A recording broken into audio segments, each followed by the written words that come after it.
Hello guys, Febreze पर आपका स्वागत है। बात करने वाले हैं वेल्डिंग डिफेक्ट्स के बारे में। जानते हैं किस टाइप के वेल्डिंग डिफेक्ट्स होते हैं, इनके कॉजेस क्या होते हैं और वेल्डिंग डिफेक्ट्स को कैसे रोके जा सकते हैं।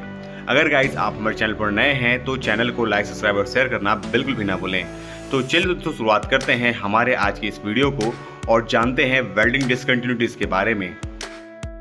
बात करते हैं गाइस वेल्डिंग डिफेक्ट्स की। वेल्डिंग डिफेक्ट्स इम्परफेक्शन होता है जो अलग अलग वेल्डिंग के प्रोसेस पर वेल्डिंग करने के दौरान आते हैं। वेल्डिंग डिफेक्ट्स के बहुत सारे ऐसे रीजंस हैं जिसकी वजह से ये वेल्डिंग डिफेक्ट्स आते हैं। बात करते हैं गाइस वेल्डिंग डिफेक्ट्स की, तो यहाँ पर underfilled, undercut, poor penetration, lack of fusions, spatters, porosity, overlap, inclusions, excess reinforcement, cracks और बर्न थ्रो, ये सभी वेल्डिंग डिफेक्ट्स में आते हैं। इन्हीं के बारे में आज वन बाय वन डिटेल्स लेते हैं। आज की इस वीडियो में हम बात करने वाले हैं वेल्डिंग डिफेक्ट्स क्या होते हैं, एक्सटर्नल वेल्डिंग डिफेक्ट्स के बारे में, इंटरनल वेल्डिंग डिफेक्ट्स के बारे में और अदर वेल्डिंग डिफेक्ट्स के बारे में। साथ ये भी जानते हैं कि वेल्डिंग डिफेक्ट्स को कैसे पता लगाया जाता है। जब किसी भी मेटल में वेल्ड किया जाता है और उसमें वेल्ड डिसकंटिन्यूटीज या फिर वेल्ड डिफेक्ट आते हैं तो ऐसे वेल्ड डिफेक्ट को आसानी से रिजॉल्व किए जा सकते हैं। कुछ केसेस में ऐसे होते हैं कि इन्हें आसानी से रिपेयर करके यूज़ किया जा सकता है या फिर रिपेयर करके रीवेल्ड किया जाता है। यानी कि ऐसे वेल्ड सरफेस जो एक्सेप्टेबल लिमिट से ओवर होते हैं उन्हें हम वेल्डिंग डिफेक्ट्स कहते हैं।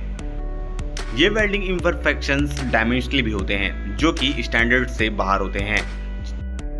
ये welding defects incorrect welding patterns, material selections, skills, machine setting, including welding speed, current और वोल्टेज की वजह से होते हैं। वेल्डिंग डिफेक्ट्स को दो कैटेगरी में डिवाइड किया गया है। फर्स्ट वन होते हैं इंटरनल वेल्डिंग डिफेक्ट्स और सेकंड वन होता है external welding defect. First one बात करते हैं गाइस एक्सटर्नल वेल्डिंग डिफेक्ट्स की। ऐसे वेल्डिंग डिफेक्ट्स जो खुली आंखों से आसानी से देखे जा सकते हैं, इस टाइप के वेल्डिंग डिफेक्ट्स को एक्सटर्नल वेल्डिंग डिफेक्ट्स कहते हैं। हम इस वीडियो पर एक्सटर्नल वेल्डिंग डिफेक्ट्स के बारे में चर्चा करेंगे। कौन कौन से टाइप के एक्सटर्नल वेल्डिंग डिफेक्ट्स होते हैं और इनका प्रिवेंशन कैसे किया जाता है। सबसे पहले बात करते हैं गाइस क्रैक्स के बारे में। क्रैक्स एक ऐसे वेल्डिंग डिफेक्ट्स होते हैं जो सबसे बेकार डिसकंटिन्यूटीज में से आते हैं। किसी भी वेल्ड सरफेस पर एक बार क्रैक आ जाने के बाद में जो क्रैक की लेंथ है वो कंटिन्यूस बढ़ती जाती है। मतलब ये हमेशा बढ़ती रहती है जब तक कि वेल्ड 100% डिफेक्ट ना हो जाए। तो इस तरीके से क्रैक सबसे बेकार वेल्डिंग डिफेक्ट्स में से एक हैं। बात करते हैं गाइस ऐसे रीजंस की जिसकी वजह से क्रैक्स फॉर्म होते हैं। इन रीजंस में हाइड्रोजन सिल्टिंग गैस का यूज़ करना फेरस मेटल्स पर, डक्टाइल बेस मेटल पर वेल्ड करने के दौरान रेसिडुअल स्ट्रेस की वजह से क्रैक्स जनरेट हो जाते हैं। रिजिड ज्वाइंट पर जहां पर कॉन्स्टेंट एंड एक्सपांसन होते हैं, इन सरफेस पर भी क्रैक्स फॉर्म हो जाते हैं और साथ ही सल्फर और कार्बन के हाई लेवल यूज़ करने पर भी क्रैक्स फॉर्म हो जाते हैं। नेक्स्ट हम बात करते हैं गाइस क्रैक्स यानी कि वेल्डिंग डिफेक्ट्स को दूर करने के उपाय के बारे में। किसी भी वेल्ड सरफेस पर क्रैक्स को दूर करने के लिए किसी भी मेटल्स को और वेल्ड ज्वाइंट को धीरे धीरे ठंडा होने देना चाहिए। सेकंड है प्रॉपर वे में वेल्ड ज्वाइंट का गैप मेंटेन होना चाहिए। थर्ड वन है करेक्ट वेल्डिंग मटेरियल सिलेक्शन के टाइम। दैट मीन्स वेल्डिंग का सिलेक्शन प्रॉपर होना चाहिए जिसकी वजह से वेल्डिंग पर क्रैक आने की संभावना होती है। नेक्स्ट हम बात करते हैं गाइस पोरोसिटी की। पोरोसिटी एक ऐसे वेल्डिंग डिफेक्ट्स होते हैं जिसकी वजह से वेल्डिंग के सरफेस पर होल्स फॉर्म हो जाते हैं। ये होल्स गैसेस की वजह से होते हैं जो कि वेल्ड सरफेस पर बाहर नहीं निकल पाते, जिसकी वजह से ये सारे होल्स के फॉर्म में बाहर आते हैं और वेल्डिंग डिफेक्ट्स जनरेट करते हैं। पोरोसिटी किसी भी वेल्ड सरफेस पर एक कॉमन वेल्डिंग डिफेक्ट होता है। वेल्डिंग के दौरान सिल्टेड गैस की कमी, अधिकता या फिर अनअवेलेबिलिटी वेल्डिंग की स्ट्रेंथ पर प्रभाव डालती है, जिसकी वजह से वेल्ड की स्ट्रेंथ कम हो जाती है। कहीं कहीं पर पोरोसिटी ब्लो होल्स के फॉर्म में नजर आती है क्योंकि ये सारे गैसेस होते हैं जो कि उस वेल्ड सरफेस पर ट्रैप करके बाहर निकलते होते हैं। चलिए गाइस अब बात करते हैं ऐसे कौन से वो रीजन है जिसकी वजह से पोरोसिटी फॉर्म्स होती है। इन रीजंस में वेल्डिंग सरफेस का प्रॉपर क्लीन ना होना, इलेक्ट्रोड का प्रॉपर सिलेक्शन ना होना, सिल्टेड गैस की कमी या अधिकता, सिलेंडर को गलत तरीके से रखना या फिर सिलेंडर में लीकेज होना या फिर सिलेंडर का गलत तरीके से उपयोग करना, बहुत अधिक मात्रा में करंट या फिर कम मात्रा में करंट का यूज़ करना और अधिक फास्ट वेल्डिंग करना, इन तरीकों की वजह से पोरोसिटी फॉर्म्स होती है। नेक्स्ट वन, अब बात करते हैं गाइस ऐसे कौन कौन से तरीके हैं जिनकी वजह से आप पोरोसिटी फॉर्म होने से यानी कि वेल्डिंग डिफेक्ट्स को कैसे आप रोक सकते हैं। इन तरीकों के बारे में, बहुत तेजी के साथ वेल्डिंग करना, इन सभी तरीकों की वजह से पोरोसिटी फॉर्म होती है। पोरोसिटी प्रिवेंट करने के लिए गाइस प्रॉपर वे में वेल्डिंग का सरफेस क्लीन होना चाहिए, प्रॉपर वे में वेल्डिंग का सिलेक्शन होना चाहिए, वेल्डिंग करने से पहले प्रॉपर वे में मेटल्स को प्रीहीट किया जाना चाहिए, सिल्टेड गैस का फ्लो रेट रेगुलर होना चाहिए और प्रॉपर वे में होना चाहिए। साथ ही सिल्टेड गैस में मॉइस्चर का कंटेमिनेशन नहीं होना चाहिए, इसकी वजह से भी वेल्डिंग डिफेक्ट्स आते हैं। सिल्टेड गैस को प्रीहीट किया जाना चाहिए, इसके लिए प्रीहीटर का यूज किया जाता है। साथ ही ट्रैवलिंग स्पीड को करंट के साथ रेगुलेट किया जाना चाहिए। इन सारे प्रिवेंशन तरीकों को उपयोग करके वेल्डिंग डिफेक्ट्स यानी कि पोरोसिटी को दूर किया जा सकता है। नेक्स्ट हम बात करते हैं गाइस अंडरकट के बारे में। किसी भी वेल्डिंग में अंडरकट दो रीजन की वजह से होते हैं। फर्स्ट वन होता है एक्सेसिव करंट की वजह से, जिसकी वजह से जो एजेस होते हैं वो मेल्ट हो जाते हैं और वो वेल्ड में चल देते हैं। सेकंड रीजन होता है प्रॉपर वे में फिलर मेटल का डिपोजिशन ना हो पाना। ये दो ऐसे रीजंस हैं जिसकी वजह से अंडरकट किसी भी वेल्डिंग पर फॉर्म होते हैं। अंडरकट की वजह से वेल्ड के सरफेस का क्रॉस सेक्शन एरिया कम हो जाता है। जब इन क्रॉस सेक्शन एरियाज पर फटीग लोड पड़ता है तो ये जो सेक्शंस होते हैं वो वीक हो जाते हैं।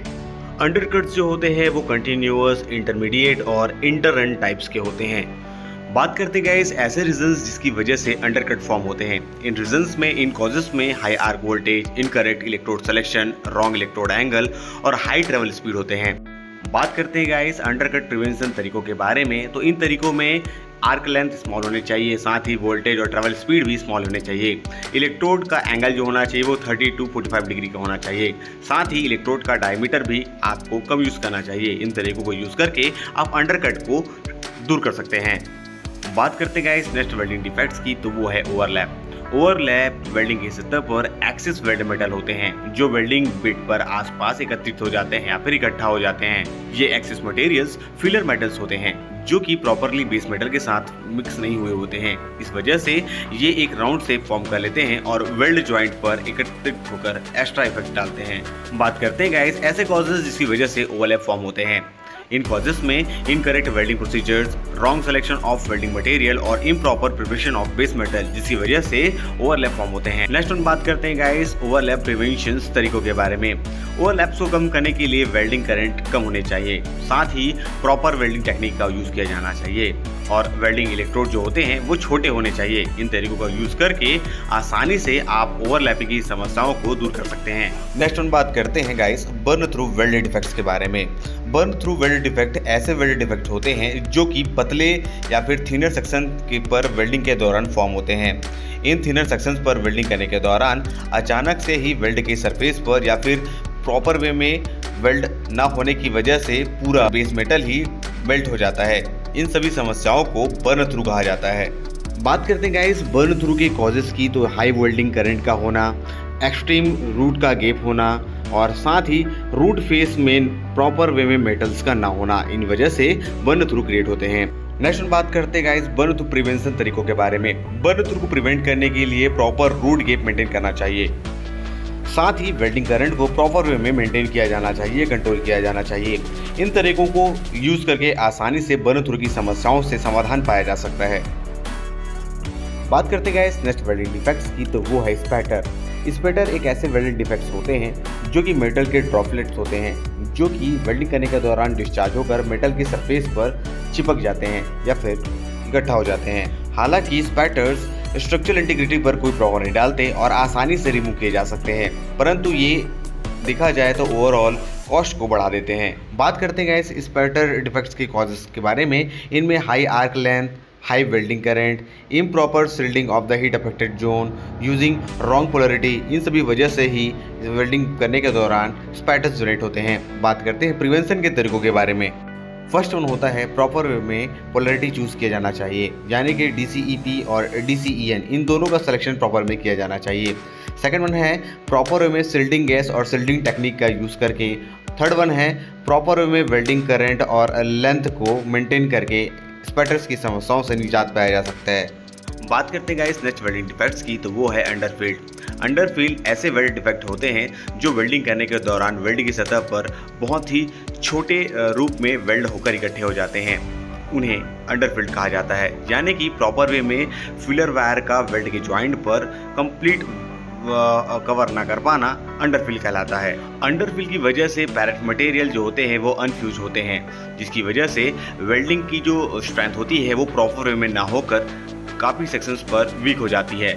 बात करते हैं गाइस अंडरफिल की कॉजेस की। इनमें वेल्डिंग करंट का कम होना, हाई ट्रैवल स्पीड का यूज़ करना, साथ ही इनकरेक्ट वेल्ड बिल्ड होना और लेइंग वेल्ड के जगह में मल्टीपास वेल्ड का यूज़ करना, इन सभी तरीकों की वजह से ही अंडरफिल की समस्याएं आती है। बात करते हैं अंडरफिल को कैसे रोका जाए।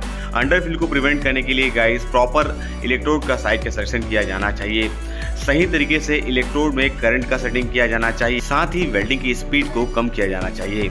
इन तरीकों को यूज़ करके अंडरफिल की समस्याओं का समाधान किया जा सकता है। बात करते हैं गाइस नेक्स्ट वेल्डिंग डिफेक्ट्स की, जो है एक्सिस रेनफोर्समेंट। एक्सिस रेनफोर्समेंट को ओवरफिल्ड भी कहा जाता है। वेल्डिंग की सरफेस पर एक्स्ट्रा फिलर मेटल का जमा हो जाना ओवरफिल्ड कहलाता है या फिर रेनफोर्समेंट कहलाता है। रेनफोर्समेंट यानी कि ओवरफिल्ड अंडरफिल्ड के जस्ट अपोजिट होता है। एक्सिस रेनफोर्समेंट की वजह से वेल्डिंग के टो सरफेस पर स्ट्रेस का कंसंट्रेशन हाई हो जाता है। बात करते हैं रेनफोर्समेंट की कॉजेस की।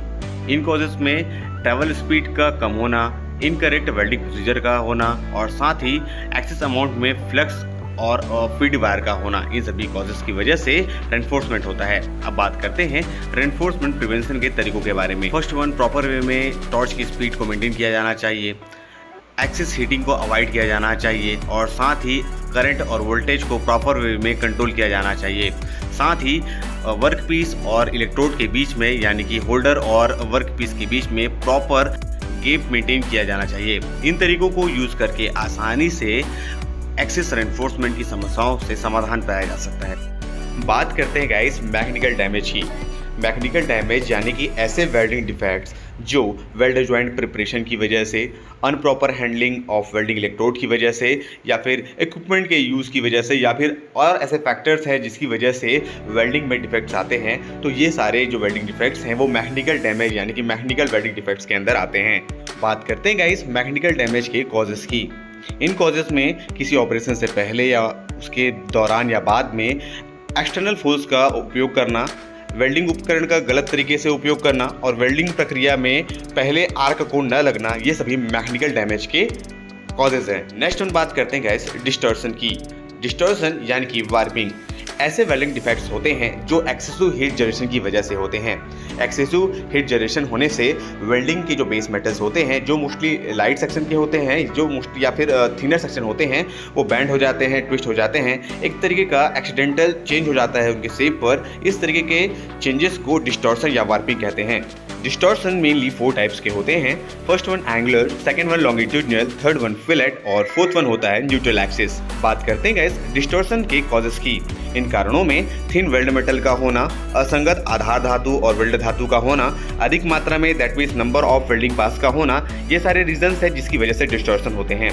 बात करते हैं डिस्टॉर्शन प्रिवेंशन के तरीकों में। इन तरीकों में गाइस सबसे पहले प्रॉपर वे में सुटेबल इलेक्ट्रोड का यूज़ करना चाहिए। सेकंड वन है नंबर ऑफ वेल्ड पासेस को प्रॉपर नंबर में करना चाहिए और थर्ड वन होता है बैटल वेल्डिंग ए मेथड्स का यूज़ करना चाहिए। नेक्स्ट हम बात करते हैं मिस अलाइनमेंट की, यानी कि वेल्डिंग से पहले प्रॉपर वे में फिट अप ना होना और उसके बाद वेल्ड हो जाना, इन वजहों से मिस अलाइनमेंट होता है। मिस अलाइनमेंट की वजह से प्रॉपर वे में वेल्डिंग नहीं हो पाते हैं, जिसकी वजह से फटिग कंडीशन में या फिर पाइप वेल्डिंग में ये एक बड़ा डिफेक्ट होता है।